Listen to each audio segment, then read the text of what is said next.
দেশ, জনতা, মানবতাবোধ, এগিয়ে চলছে জনস্রোত। বাংলাদেশের শিল্প সংস্কৃতি জগতে চিরসবুজ একটি নাম খায়রুল আলম সবুজ, যিনি পরাধীনতার শৃঙ্খল থেকে দেশকে মুক্ত করতে নিজের জীবন বাজি রেখেছিলেন। স্বাধীন চেতায় মানুষটি নিজেকে মেলে ধরেছেন শিল্প ও সংস্কৃতির বিভিন্ন শাখায়। তিনি একধারে লেখক, কবি, অনুবাদক, কণ্ঠশিল্পী, নাট্যকার, অভিনেতা, পরিচালক ও নাট্য নির্দেশক। অধ্যাপনাও করেছেন দেশে এবং দেশের বাইরে। কিন্তু তার মন সায় দেয়নি চাকুরিতে। তিনি শিল্পবাড়ির প্রতিটি কক্ষে পা রেখেছেন বীর দর্পে। প্রতিটি ক্ষেত্রে তিনি হয়েছেন সফল, তবে জীবনের চাওয়া পাওয়ার হিসেব মেলাননি কখনো। তাই হতাশার কালো মেঘ উঁকি দেয়নি তাঁর জীবনে। মুক্তিযুদ্ধে যেমন পরাজিত করেছেন শত্রুদের, তেমনি জীবন যুদ্ধে পরাজিত করেছেন লোভ লালসাকে। নিজের কাছে যখন যেটা ভালো মনে হয়েছে তখনই সেটাই করেছেন। তার হাত ধরে শিল্প সংস্কৃতি বীজ বপিত ও অঙ্কুরিত হয়।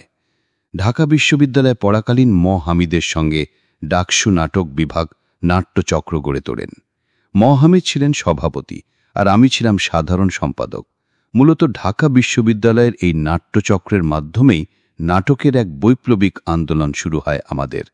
আর এই গুরু দায়িত্বের কারণে সঙ্গীত চর্চায় ভাটা পড়ে তার। আমরা এই গুণী শিল্প ও সংস্কৃতি ব্যক্তিত্ব খায়রুল আলম সবুজের বর্ণিল জীবনের স্বপ্নীল কর্মময় জীবনের কথা শুনতে হাজির হয়েছিলাম তার ইস্কাটনের বাসায়।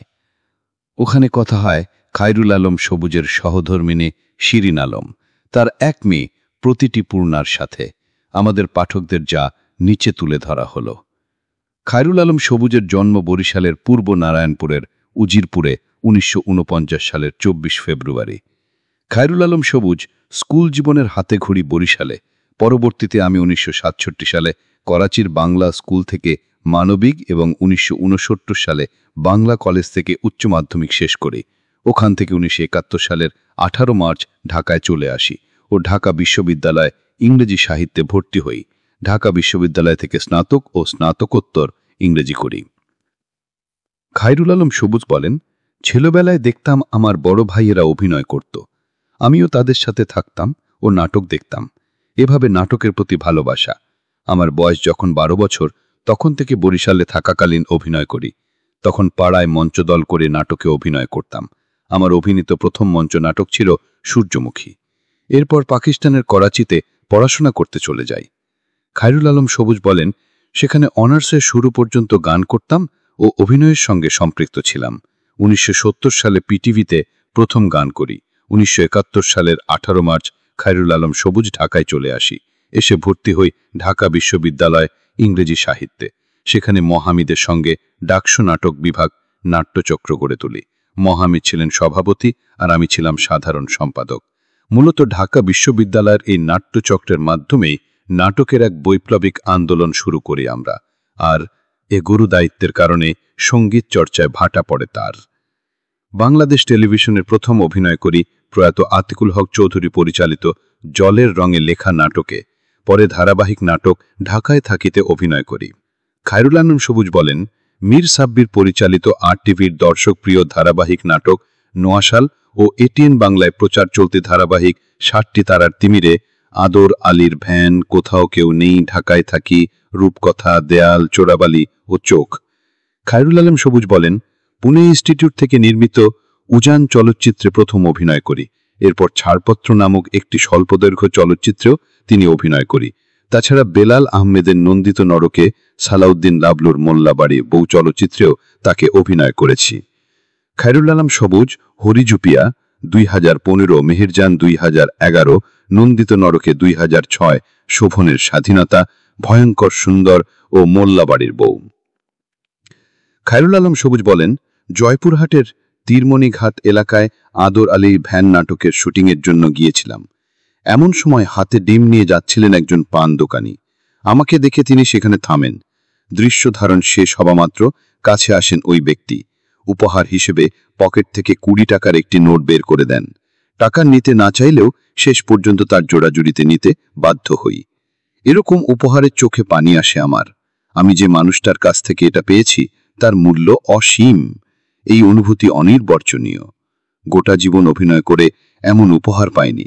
ভক্তের কাছ থেকে এমন ভক্তি, শ্রদ্ধা, ভালোবাসা ও স্নেহ আমাকে বিস্মিত করেছে।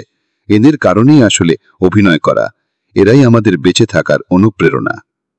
খায়রুল আলম সবুজ বলেন, আরও অনেক এমন স্মৃতি আছে, তবে এই মুহূর্তে যেটি মনে পড়ছে সেটি হলো, আমি সাধারণত সাদামাটা পোশাকে থাকতে পছন্দ করি।